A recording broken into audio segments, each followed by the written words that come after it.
This time around, we are having the second example, whereby I say x plus y is equal to 9, and the x, y is equal to 8. So here, the first step or the first trick, meaning I explained later on, is this one. We need to make either equation number 1 or number 2. One letter from that equation subject of the formula. So we have two equations. So we're going to choose equation either number 1 or number 2. One of the letters from these two equations to make it subject of the formula. So let's assume we have chosen this one. Choose this one. X plus y is equal to 9. And in this context, we want to make x the subject of the formula. So here, solution, x plus y is equal to 9. So let's make x the subject of the formula. It means that y is going to go this side. It will be x is equal to 9 minus y. Now, after this one, we're going to substitute in the equation number 2, wherever we are having x, we're going to put 9 minus y, something like that. So let's take equation number 2 now, which is xy is equal to 8. So we're going to substitute wherever we are having x with 9 minus y. So here, it will be 9 minus y. Here, y is equal to 8. Something like that. I'll put the values just because they are multiplied. So in this context, we're going to multiply y with the numbers that are inside. Y times 9 is 9y. Y times negative y is negative y squared. Is equal to 8. Something like that. So, whenever you are having the numbers, the first one has got a square, the second one has got a letter, just a letter, without any square. The other one has no letter. That one is a sample of a quadratic equation. What am I trying to say? A sample of a quadratic equation is equals ax squared plus bx plus c is equal to 0. So it means that the first number has got the square, the second number has just got a letter, and the third number is just a number without a letter. So the same applies to this equation. If you take a look at this equation, we are having the number here has got the square, the other one has just got a letter, and the other one has no letter at all. So this is a sample of a quadratic equation. So we are going to change this one into a quadratic equation, into this format. So what are we going to do? To change this one into this format, we're going to take h, go this side.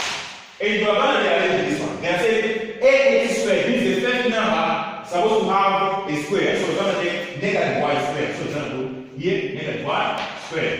Then the second number has to have a letter or need to have a letter. So here we have this one, 9y. So 9y, we're going to put it in this context.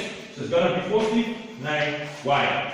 Thereafter, we're going to take h into this side. So h is positive. When it goes to this side, it will be negative. So we have negative h is equal to 0. That's the way. So it means we have rearranged the equation according to the quadratic equation. Moving on from this one. So this is an example of a quadratic equation. So from here, what I'm going to do, here we need to find the values. The two numbers that when you multiply them, they're going to give you positive 8. And when you add them, they're going to give you positive 9. So the numbers are negative positive 8 and positive 1. So these are the factors. The factors in this context, we are having positive h, y, and positive y. Something like that. So we're going to rewrite this one. So negative y squared. Then we're going to switch positive 9y into positive 8y and y. So here it's going to be positive 8y, positive y. Then here we have the last number, negative 8 is equal to 0. Something like that as an example of a quadratic equation. So after that, grouping. Now, in terms of the grouping, we're going to choose the first number which can go into this one and this one. That is 5. the common factor. So in this section, we have the common factor as negative y. So negative y into this one is just y.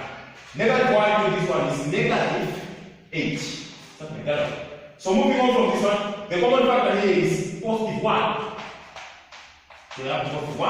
Positive 1 into this one is y. Positive 1 into this one is negative 8. It's equal to 0. Something like that. So moving on from this one, we are having this context whereby the two brackets, because they are similar, we're going to drop the first one. We're going to take one of them. So it's y minus 8. Then here we have negative y positively 1. So we're going to introduce the new bracket which is negative y positive 1. So negative y positive 1 is equal to 0. Now from this one we have y minus 8 and negative y plus 1 is equal to 0. So it's the same as writing y minus 8 is equal to 0 or negative y plus 1 is equal to 0. So that's the way. Now let us make y the subject of the formula. So in this context, we're going to do something that's very simple. So negative y is going to go this side. It will be y is equal to 8 positive 8. Or, so in this context, we are having this one, this one, and this one. So, this one is going to go this side, y is going to go that side. It's going to be y, negative y is equal to negative 1. So, since the subject is not, the subject is not supposed to have this negative sign. The subject does not have the negative sign. So, since it does not have the negative sign, we're going to divide both sides with the negative that is present here. So, negative, which is, because here there's one, here, something like that. So divide both sides with the negative 1. So negative 1 into negative 1 is 1 positive. Something like that. So here it means that we have got two answers. Y is equal to 8 and y is equal to 1. So what are we going to do with these two answers? So because we have got the two numbers which are standing for two variables, it means at the same time we are going to have the two x's. Here we have got the two y's. Here and the other one we're going to find the two x's. So the two x's, how are we going to find the two x's? Now we are going to introduce a table. So this table helps the marker to know or easily know that the answers of the sum are these ones. So here, in this table, it's just a table context, a very simple one. So this stands for x and here y. So in this context, we found that x is equal to 8 and at the same time, x is equal to 1. So it's y is equal to 8 and y is equal to 1. Sorry for that one. So in this context, what are we going to do? Here we were having the equations, rather the two equations. So we need to find what x is.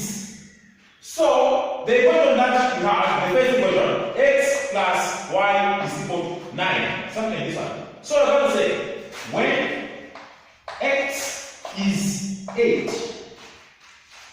Y is equal to question mark. We don't know what y is. So when y is equal, when y is 8, x. We don't know what x is. So something like this one. So we're going to substitute in the equation that we are given with the 8. Wherever we are having y, we're going to put 8. So x plus y is equal to 9. So substitution, x plus here 8 is equal to 9. So this 8 is going to go this side. It will be x is equal to, so here 9 minus 8, x is equal to 1. So it means that here we are having x as 1. So whenever we are having x, whenever we are having y equal to 8, x is 1. Moving on from this one, whenever we have y as 1, what is the value of x? So this time around, we want to find x when y is 1. So find x when y is equal to 1, x is equal to 1. So we're going to put the same equation, x plus y is equal to 9. So we're going to substitute wherever we have y with 1. So x plus y is equal to 9. Something like that. So 1 is going to go inside, which is positive, it will be negative. X is equal to 9 minus 1. Something like that. 9 minus 1 is 8. So it means that whenever you are having y as 1, x is 8. So this table of context allows the marker to easily mark the answers that you found. So this marks the end of the second example of simultaneous equation. Good luck.